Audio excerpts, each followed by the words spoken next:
A crise de 1383 a 1385 representa uma espécie de fronteira entre dois mundos. Para um lado fica o tempo gótico e medieval, para o outro lado fica já a hora atlântica, o tempo em que vai nascer o Portugal moderno. Para marcar bem essa mudança de tempo na história nacional, eu escolhi 3 momentos dramáticos.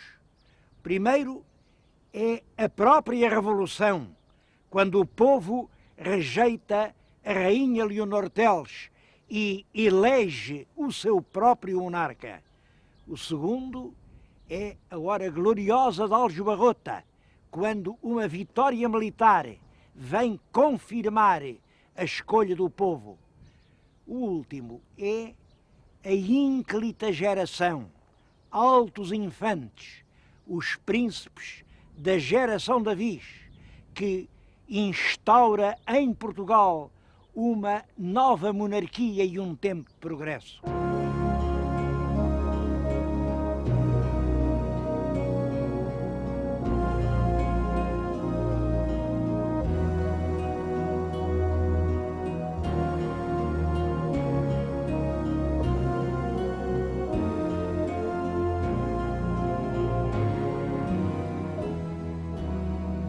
Na história que o povo conta, como nos contos de fadas, há rainhas boas e rainhas más. Leonor Teles é a rainha má. Dormia com o condandeiro, quis entregar Portugal aos castelhanos, perseguiu o povo, matou o Fernão Vasques. Pelo menos era essa a história que, quando eu era pequeno, se ensinava nas escolas, e acho que ainda agora ensina. Bom, vamos hoje falar dessa rainha que o povo rejeitou.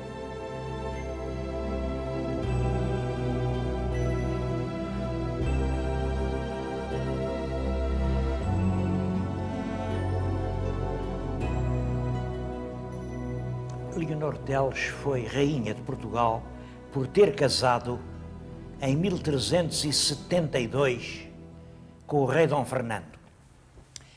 A história desse casamento, em resumo, é esta. O rei de Portugal tinha andado em guerra com Castela, uma guerra que correu muito mal, muito mal. E os portugueses foram obrigados a assinar a paz praticamente nas condições que o rei de Castela ditou. Essa paz foi assinada no Alentejo, lá na Raia Alentejana, no castelo de Alcoutim. É por isso que se lhe chama o Tratado de Alcoutim. Esse tratado tem uma cláusula um pouco estranha. Diz que o rei de Portugal compromete-se a ser amigo do rei Carlos de França enquanto o rei de França for amigo do rei de Castela. Que diabo tinha a França a ver com isto tudo?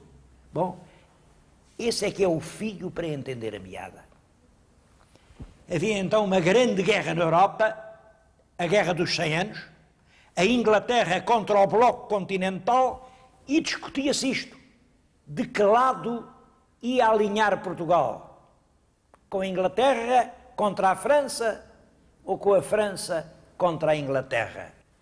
No Tratado de Alcoutim, o rei de Portugal comprometeu-se a ser amigo do rei de França e, para garantia desse tratado, obrigou-se a casar com a infanta de Castela, curioso, também se chamava Leonor, com a infanta Leonor de Castela, para garantir o tratado. E começaram imediatamente os preparativos para esse casamento. Mas nessa altura acontece qualquer coisa que muda tudo.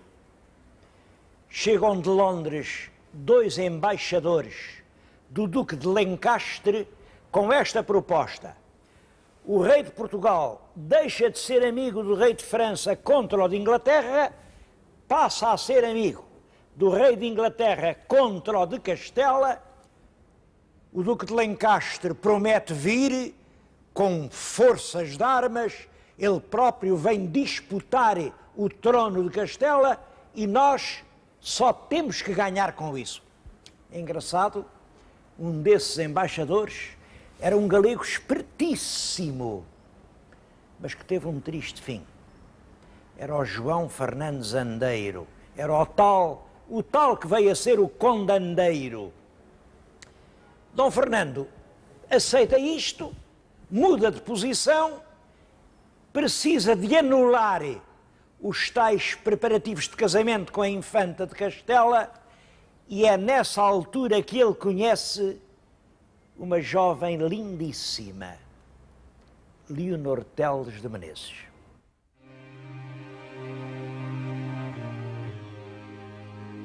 Leonor Teles era muito nova, não sabemos a data em que nasceu, mas nessa altura ela andaria entre 18 e 20 anos.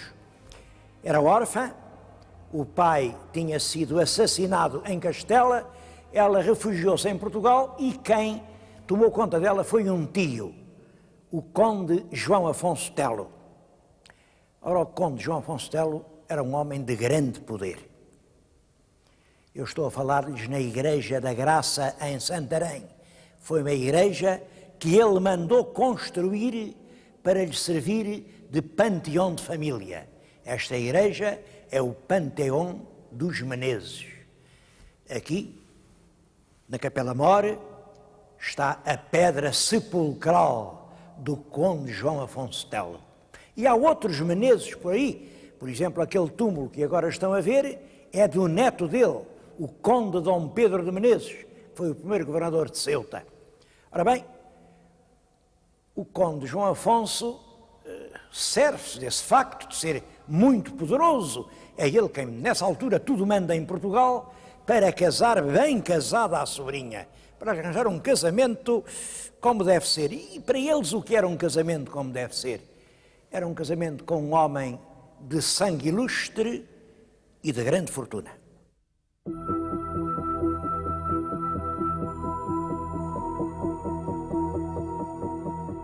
Havia um fidalgo na Beira, o senhor de Pombeiro, chamado João Lourenço da Cunha, já velho, já viúvo, mas com muito dinheiro. E o conde João Afonso casou a jovem com o velho João Lourenço da Cunha.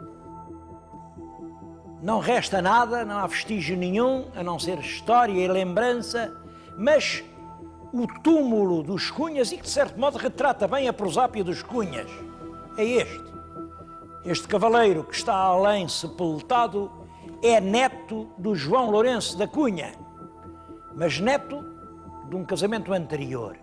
Reparem naquela prosápia, lá estão as armas dos Cunhas, as 9 Cunhas. As Cunhas foram sempre um grande argumento em Portugal e ali já estão associadas a Portugal e mais às Flores de Lis. As Flores de Lis são dos Guedes.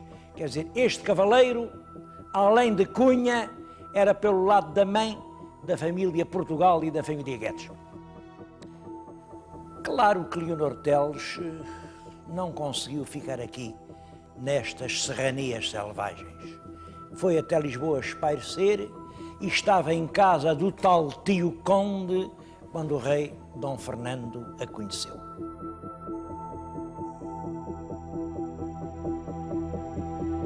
O povo ouviu falar nisso e não gostou. Achavam realmente mal. Então o rei de Portugal, vai casar com uma dona que já tem dono. Junta-se uma multidão, diz o Fernão Lopes, que eram mais de 3.000 mesteirais de todos os ofícios, gente de armas, cada um agarrou na sua espada, no seu chuço, invadem o Paço Real e dizem: queremos falar com o rei.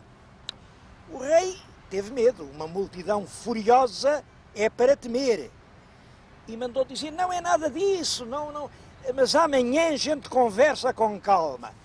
Vocês amanhã todos juntam-se diante da igreja de São Domingos, ali diante da igreja, e eu vou lá e dou-lhes uma explicação. O povo acreditou, saíram do paço, esperaram pelo dia seguinte, Lá estavam eles todos, diante de São Domingos. Quem não estava era o rei. O rei mandou selar os melhores cavalos e veio para o norte do país. Veio casar aqui, a esta igreja que está na vossa frente, que é a igreja do mosteiro de Lessa do Balio. Esta é a forma como Fernão Lopes conta as coisas, mas eu não escondo que isto me parece uma história bastante mal contada. E mal contada por duas razões. A primeira é que se o rei teve medo, e um medo justificado, da força da reação popular em Lisboa, mais razão tinha para temer a reação popular da gente do Porto. Dizem, isto aqui não é Porto. Pois não, mas daqui ao centro do Porto é uma légua. Uma légua percorre-se numa hora. Portanto, era tanto de temer aqui a força do povo como em Lisboa. Mas há outra razão. É que o próprio Fernão Lopes diz que nessa altura já o rei estava casado. Casado a furto, quer dizer, um casamento secreto. O que vieram fazer aqui foi um casamento público, um casamento de Estado, porque o casamento de Estado é que impedia que o rei pudesse casar com uma princesa estrangeira. Um casamento secreto podia sempre dizer, foi, não foi, o rei não está casado. Agora, depois de uma grande cerimónia em que tomou parte toda a corte, a que toda a gente assistiu, claro que o rei de Portugal já não podia casar com a filha do rei de Castela e, portanto, a aliança ficava sem efeito.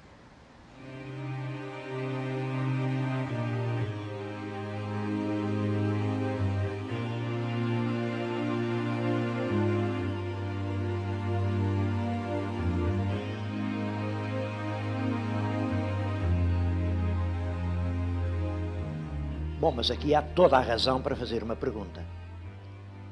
Se Leonor Teles já estava casada, como foi possível vir aqui casar solenemente outra vez? A explicação é que nessa época não havia divórcio, mas já havia desquite, e o desquite anulava o matrimónio. Fernão Lopes diz que a razão que eles invocaram para anular o casamento foi o parentesco. Mas num outro livro, na Crónica de D. João I, diz uma coisa diferente. Diz que Leonor Teles invocou como fundamento do desquite a impotência do marido para consumar o matrimónio. O marido era um velho fidalgo, já muito velho, e ele não contestou essa acusação. Pelo menos nessa altura, a verdade que ficou escrita nos livros da lei é que o fundamento da separação foi a não consumação do matrimónio. Outra pergunta é esta. Que maravilha é a que estamos a ver? É uma escultura de Diogo Pires o Moço. Ele tem ali a assinatura.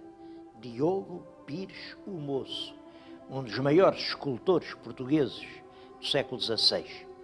Foi ele que fez este túmulo de Frei João Coelho, um prior dos Hospitalários. Esta é uma das muitas maravilhas que se encontram aqui no interior da igreja de Lessa do Balio.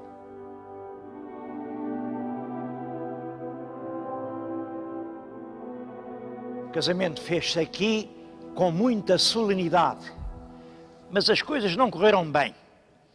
O rei e a rainha estavam sentados nos seus tronos e toda a nobreza devia desfilar, joelhar e beijar a mão. Todos o fizeram, menos o infante Dom Dinis.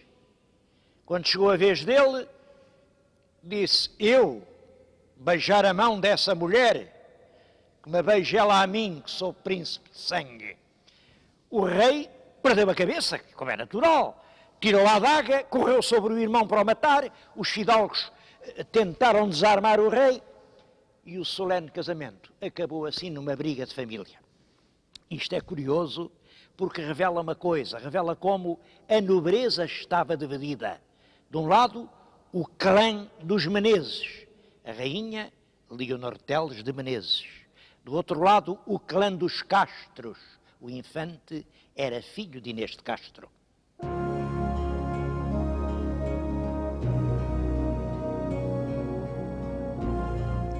O casamento ainda durou 11 anos e tiveram só uma filha, a pequena Dona Beatriz. Quem devia herdar o trono? Bom, claro, rei morto, rei posto. Portanto, morre Dom Fernando, deve suceder Dona Beatriz. Mas a verdade é que o rei que morreu tinha 2 irmãos, os infantes Dom João e Dom Dinis, que eram filhos da Inês de Castro. E desses 2, pelo menos o Dom João, tinha uma grande simpatia popular. Claro que todo o povo preferia ver no trono o forte Dom João a ter aquela pobre menina Dona Beatriz. E foi para defender os direitos da Dona Beatriz ao trono que a Leonor Teles engendrou um plano. Casou a menina com o rei Dom João de Castela. Ela pensava que Dom João tinha a força bastante para defender os direitos de Dona Beatriz ao trono de Portugal. Fez-se o casamento, mas fez-se um tratado muito minucioso para garantir que o trono não saía de Portugal. Só reinaria a Dona Beatriz e um filho que ela tivesse depois desse filho atingir a idade de 14 anos, e até lá, quem ficava na regência reinando em Portugal seria ela própria, Rainha Leonor Teles.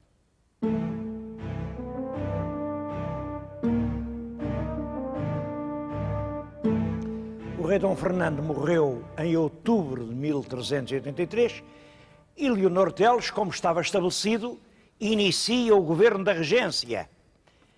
E com prudência, ela para junto de si, para o cargo-chave da administração, não chama nenhum dos grupos rivais, nem dos Castros, nem dos Menezes.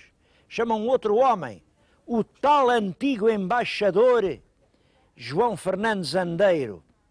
Bom, mas daqui resulta que passa a ter contra si o bando dos Castros, o bando dos Menezes, o povo de Lisboa e toda a gente. Dá-se a revolta de 1383, a rainha é obrigada a fugir da capital, vai para Alenquer, tem todos contra ela e então comete um erro. Escreve ao genro, o rei de Castela, para vir a Portugal, dominar a revolta do povo e defender os direitos de Dona Beatriz.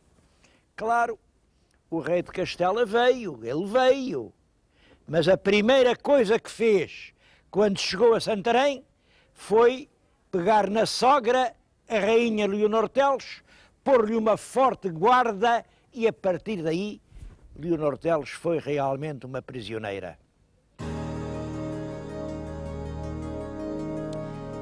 Estamos em frente de Coimbra, do lado de Santa Clara. Foi aqui que a rainha Leonor Teles veio jogar a sua última cartada. Jogou e perdeu. O país estava dividido em 3 partidos. O partido de Dom João de Castela, o partido de Dom João de Portugal e o partido da rainha Leonor Teles.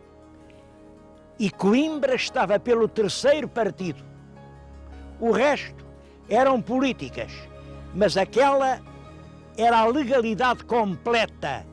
O que os trautos estipulavam é que o governo era da rainha, e era esse o partido de Coimbra. Foi fiada nisso que a rainha veio aqui jogar o seu destino. Em Santarém, diz ao rei de Castela: se quiser, eu entrego-lhe Coimbra. Quem manda em Coimbra é o meu irmão, o conde Dom Gonçalo. É ele quem tem a chave da cidade. Leve-me lá, porque ele assim entrega Coimbra. E em segredo escreveu ao irmão Gonçalo: se eu for aí com o rei, por mais recados que te mande, tu não entregues Coimbra.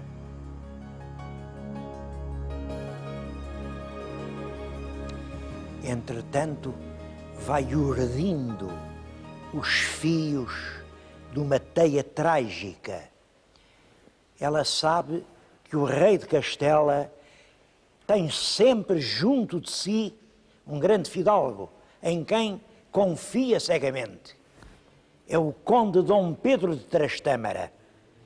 De resto, o rei e o Dom Pedro são primos direitos, são filhos de irmãos, são ambos netos do rei Afonso XI. E dia e noite o rei de Castela tem aquele fidalgo junto de si. E o plano de Leonor Teles é este: seduzir o fidalgo, fazê-lo perder completamente a cabeça. E quando chegasse à altura, exigir do fidalgo uma condição. Não, primeiro, casar. Mas antes de casar, Dom Pedro tem que assassinar o rei de Castela. Tudo isso vai acontecer em frente de Coimbra. Na confusão que se segue ao regicídio, os dois devem cavalgar para a ponte e o conde Dom Gonçalo, irmão de Leonor Teles, que está do outro lado, está prevenido, está dentro da conjura, abre as portas da cidade e Leonor Teles e Dom Pedro de Trastâmara irão reinar em Portugal e ser muito felizes. O conde caiu na cilada, deixou-se enamorar perdidamente, jurou matar o primo, mas deu-se um recado para Coimbra, para a certa hora estar tudo preparado. Quem leva e traz recados é um frade capuchinho, que não diz nada a ninguém, mas o frade tem um grande amigo, um amigo judeu, Dom David Negro, que é o rabi-mor de Castela.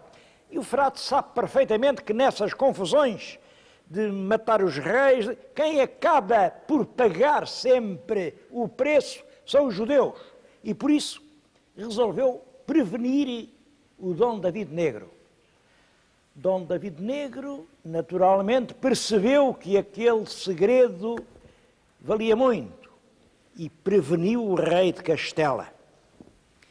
Assim se descobriu tudo. O conde Dom Pedro ainda conseguiu fugir a tempo, foi esconder-se no Porto, mas a rainha Leonor Teles foi colocada então a ferros e foi expulsa para um convento em Castela.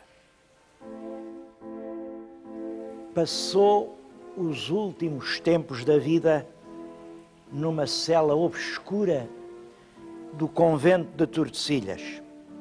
E aí perde-se completamente o rastro da rainha que enfeitiçou quantos a conheceram.